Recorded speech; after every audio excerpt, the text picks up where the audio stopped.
I came back for Grandma Helen's 90th birthday. They called it a celebration, rented a garden hall, strung up white lanterns, catered finger food that looked like it had been printed instead of cooked. I wore a navy dress and low heels. Nothing flashy, just enough to show I had made the effort. I hadn't been to a family event in 6 years. I didn't plan to come back. Not really. But something about turning 90, about the finality that number carries, made me think maybe it was time. I walked in just as they were doing photos. My sister Megan froze mid-laugh. My cousin Jason blinked twice like I was a ghost. But it was my daughter Olivia who moved first. She stepped forward from the group, fixed the hem of her beige blazer, and looked at me like I was an uninvited guest at a wedding. "You're not welcome here," she said. Clear, measured, not loud, but everyone heard it. A few heads turned. Aunt Rachel looked down at her plate. Uncle Dean swirled his drink like he'd suddenly found it fascinating. I didn't flinch. I didn't ask why. I just walked closer, placed a hand gently on Olivia's shoulder, and squeezed once. Then I took a seat in the back row, like I hadn't just been publicly exiled by the one person I used to breathe for. They moved on like nothing had happened. The MC kept smiling. Someone handed out sparkling cider. I sat with my hands folded and listened to stories about how Grandma taught them to sew, to bake, to forgive. But no one mentioned how, when I was 22 and 5 months pregnant, Grandma told me I was ruining my life by keeping the baby.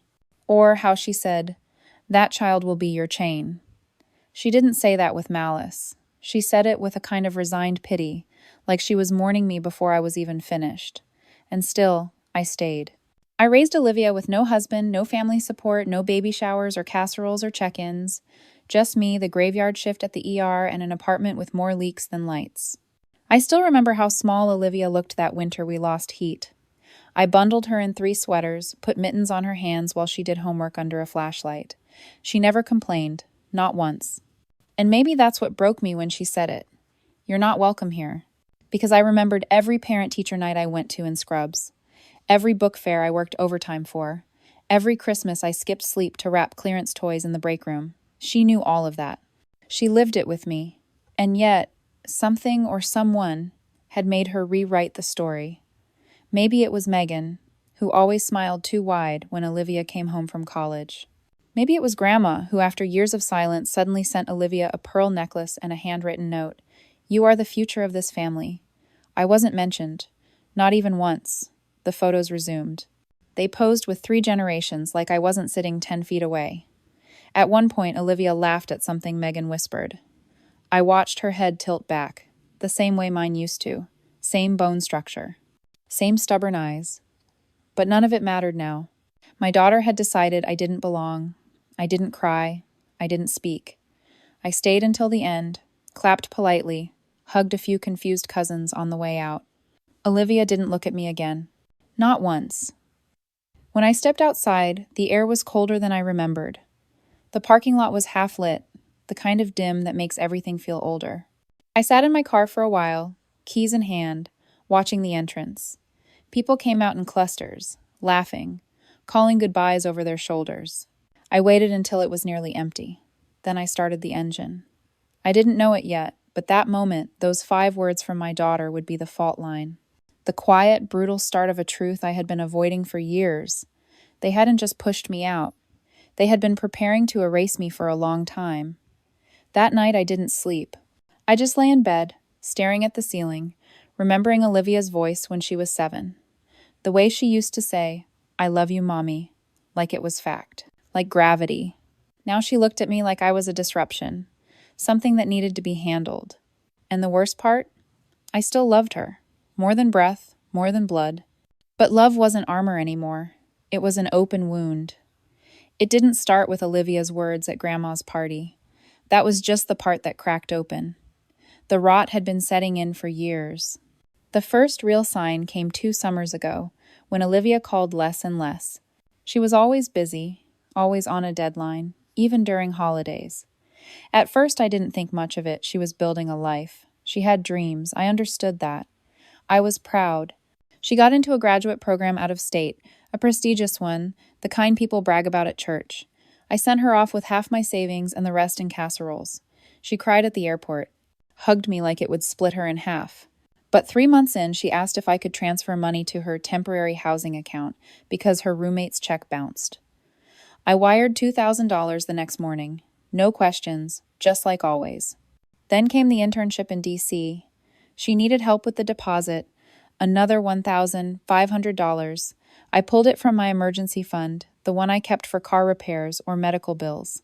She thanked me over text. No heart emoji, just, got it, appreciate you. That's when the calls stopped entirely. She started sending voice notes instead. Short ones, rushed. I brushed it off, told myself she was overwhelmed, that she was just becoming independent. Then, that fall, I got a forwarded email. My cousin Stephanie sent it to me. It was from Grandma.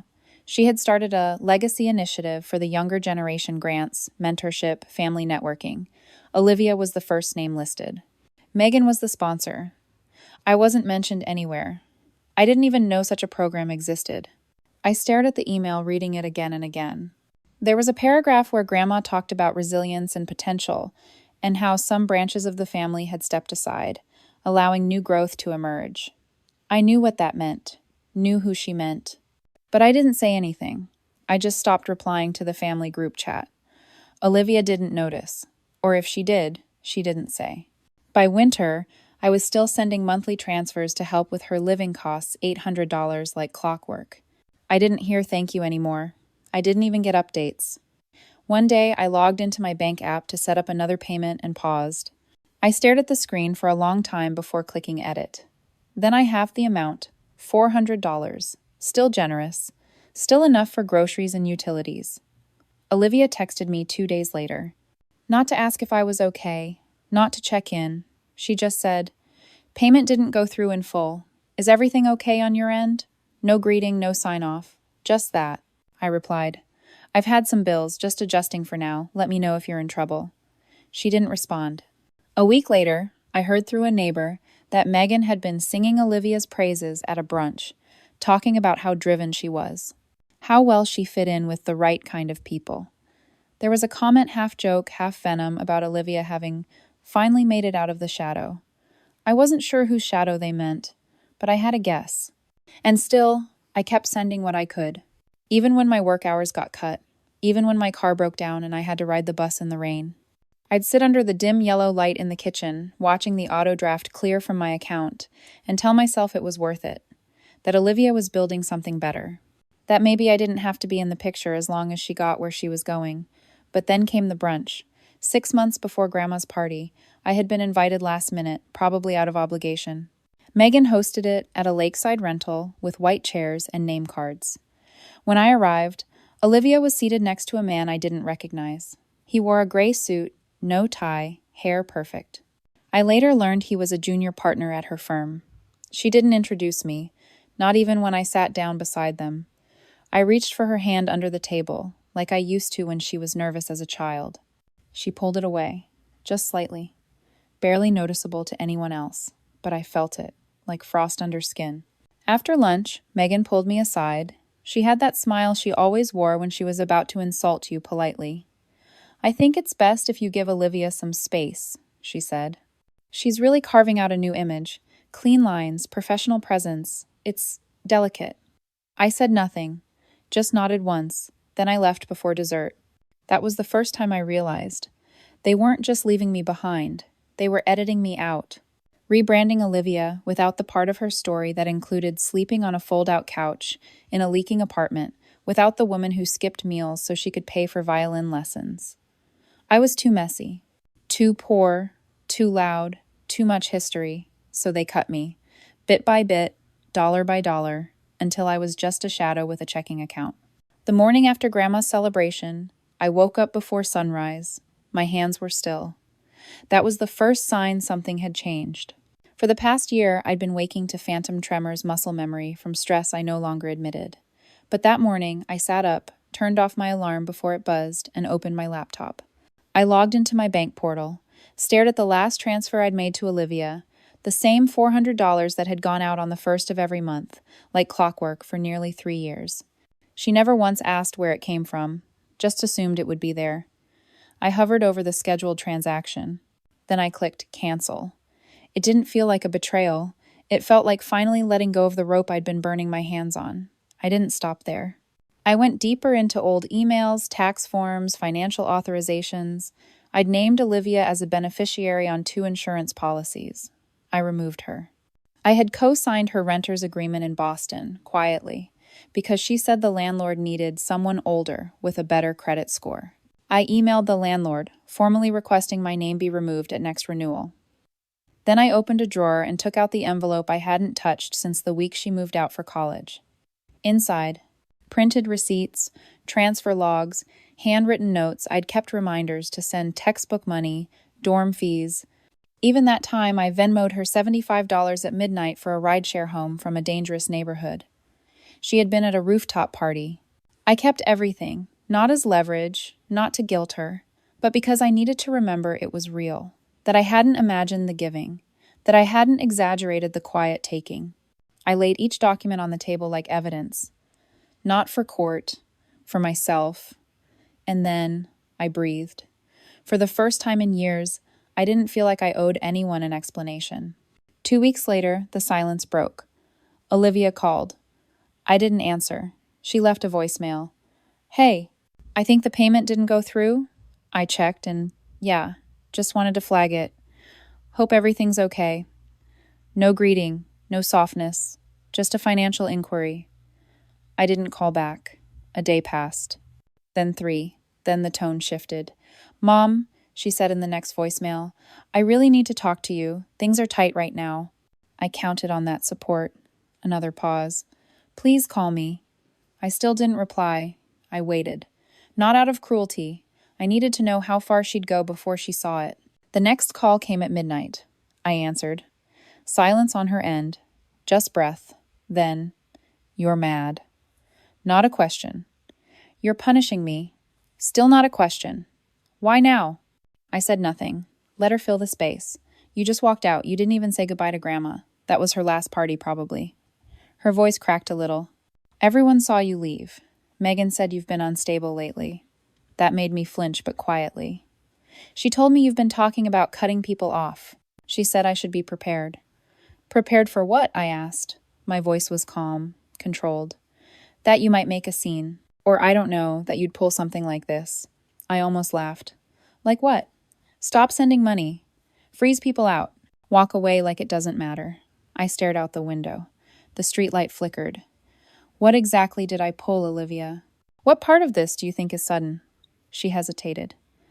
I just didn't expect it. That's the point, I said. You weren't supposed to. You've built a life that only works if I stay silent and supportive and invisible.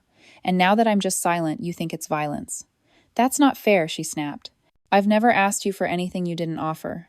I let the silence stretch. She kept talking. And Megan said you were always like this, withholding. That you made everything about sacrifice. That you needed to feel owed. Megan doesn't know anything about me, I said flatly. She knows what she saw, Olivia replied. And what did you see? I asked. Her voice went quiet. I saw someone who used guilt as a currency. I closed my eyes. That hurt. Not because it was true, but because it was so easily believed. Do you remember the winter we lost heat? I asked. When I put you in sweaters and sat with you under a flashlight while you studied? Mom? Or the year you wanted to take violin lessons and I worked double shifts to afford them? That's not what this is about. No, I said. It's exactly what it's about. You built your life on ground I leveled. And now that I've stepped away, you're realizing it wasn't yours. It was borrowed. And the lender stopped paying. She was quiet for a long time. Then she said, So that's it? You're done? I almost answered, but I caught myself. Instead, I ended the call. Not with anger, just release. I stared at my reflection in the darkened window. My face looked tired, but not broken. For the first time, the tired felt like mine.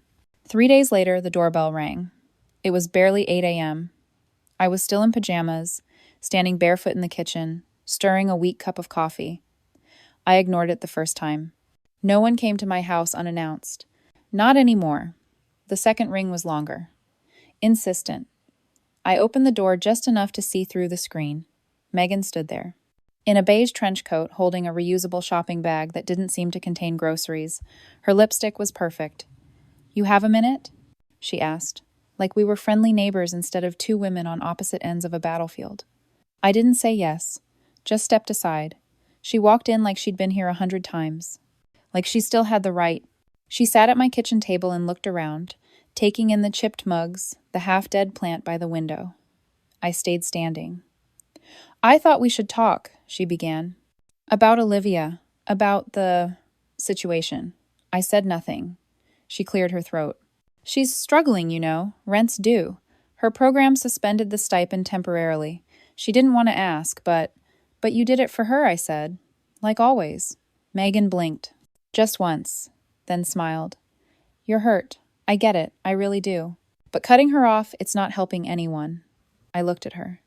Is that what you came here to say? That I should go back to being her silent sponsor? Megan tilted her head, like she was trying to read a stubborn child. Number, I came here because I'm trying to keep this family from fracturing. You've always been intense. And Olivia is sensitive. The things you said on that call, I told her the truth. I interrupted. She didn't like it. That doesn't make it an attack.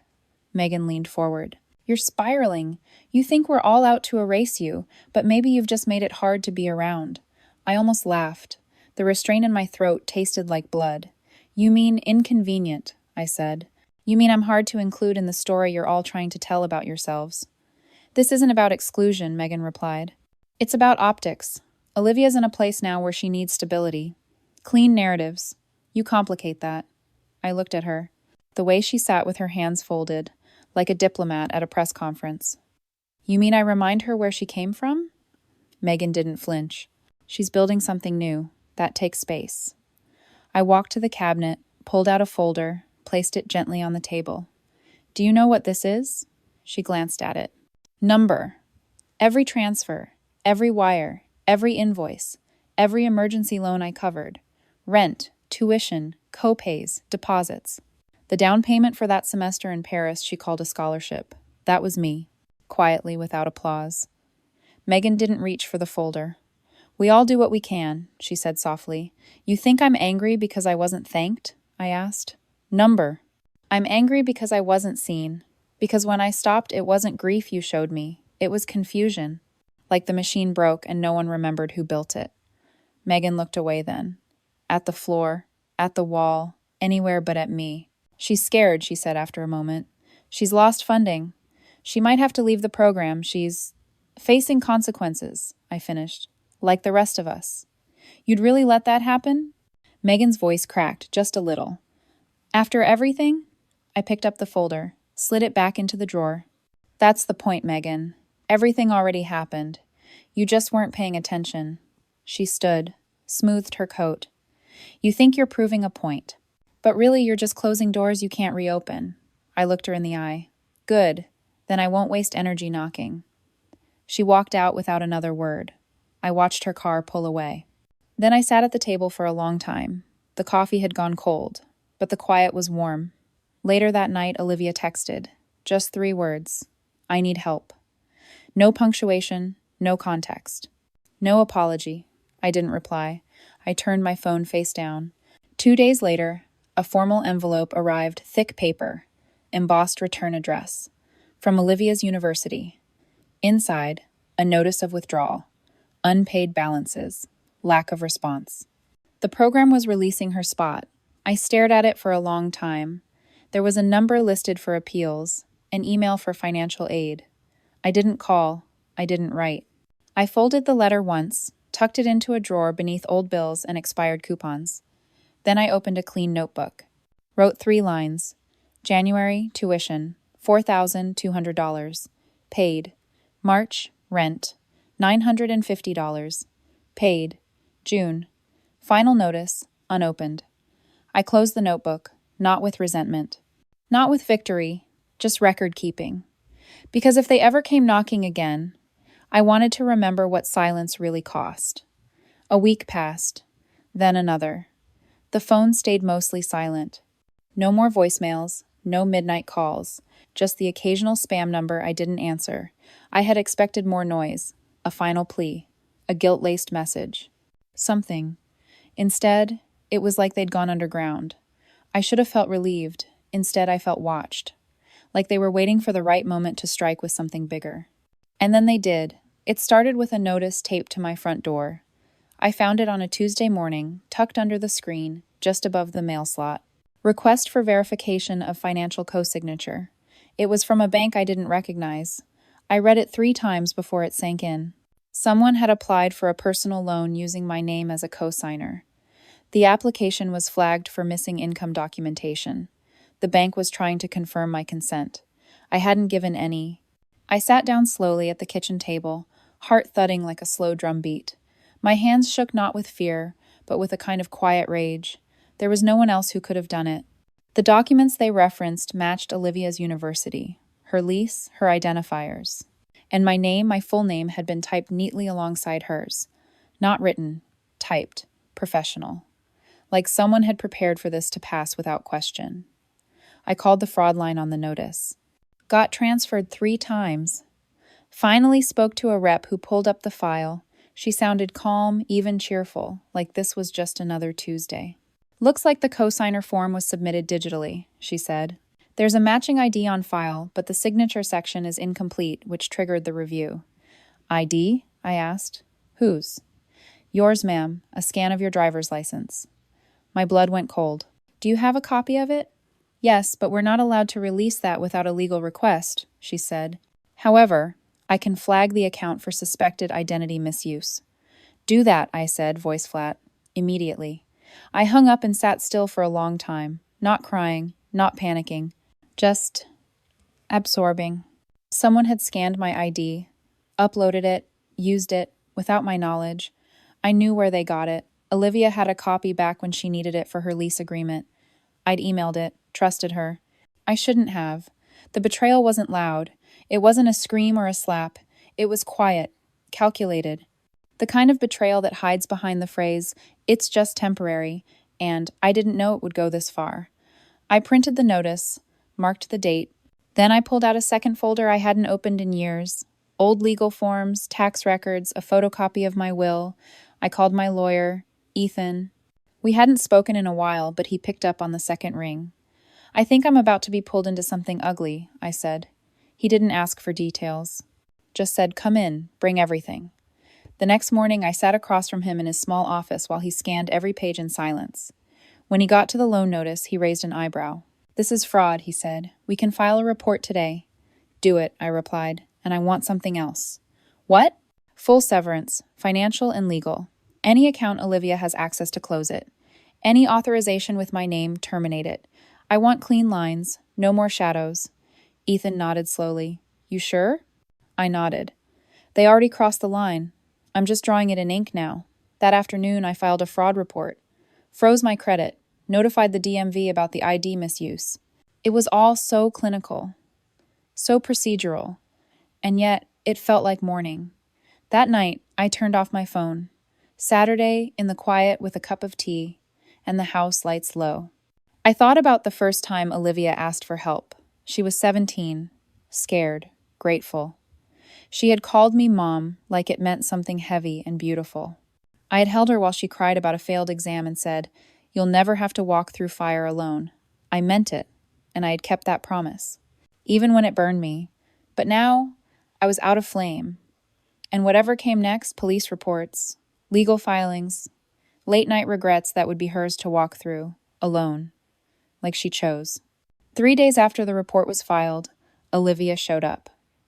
Not with an apology, not even with an explanation, just a knock on the door and a face I barely recognized. She looked thinner, tired in a way that no amount of sleep would fix. Her coat was wrinkled, and her eyes darted like she was bracing for a verdict. I opened the door halfway. She didn't ask to come in. She didn't have to. She stepped back instead, pulling a folded letter from her pocket.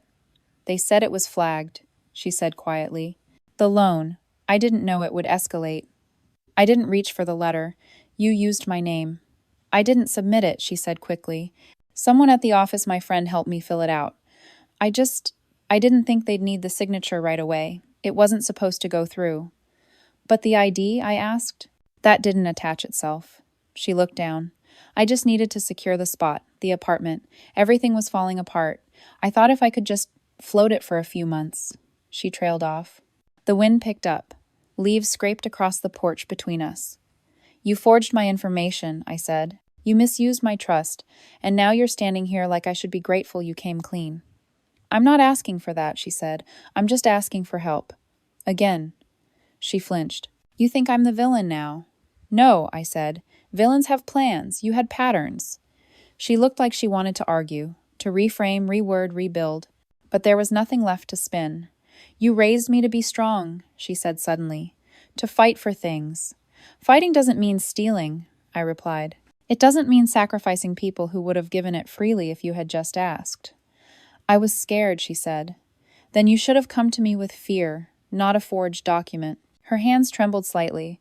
I saw it even through the paper she still held. You don't know what it's like to be drowning and have no one pick up the phone. Olivia, I said gently, that was me for 20 years. And I still picked up for you every time. She swallowed hard. So that's it? She asked. You're cutting me off? No, I said. You did that. When you decided I was just a number to enter on a form. When you erased the person behind the help. She stepped back. Not in anger, in something softer, a quiet recognition, like hearing a diagnosis you already suspected but hoped to avoid. I didn't mean to hurt you, she said. Intent doesn't erase impact. For a moment, neither of us spoke. The world shrank to the space between my front door and her guilt. Then she held out the letter. I wrote it before I came, she said, in case you didn't want to talk. I didn't reach for it, I just looked at her. Keep it, I said. You may need to read it more than I do. She lowered her hand, nodded once, then turned and walked down the steps.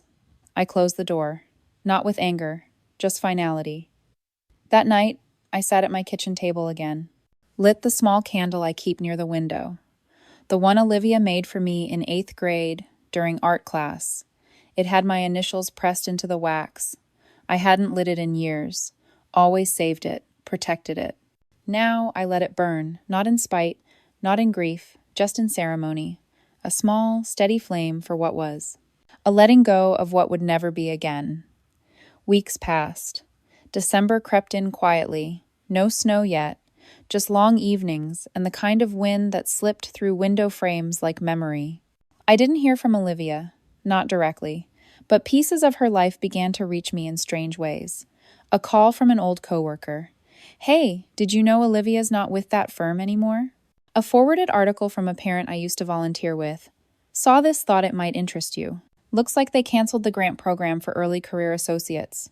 No context, no details, just fragments. Enough to sketch the outline of a quiet unraveling. I didn't investigate.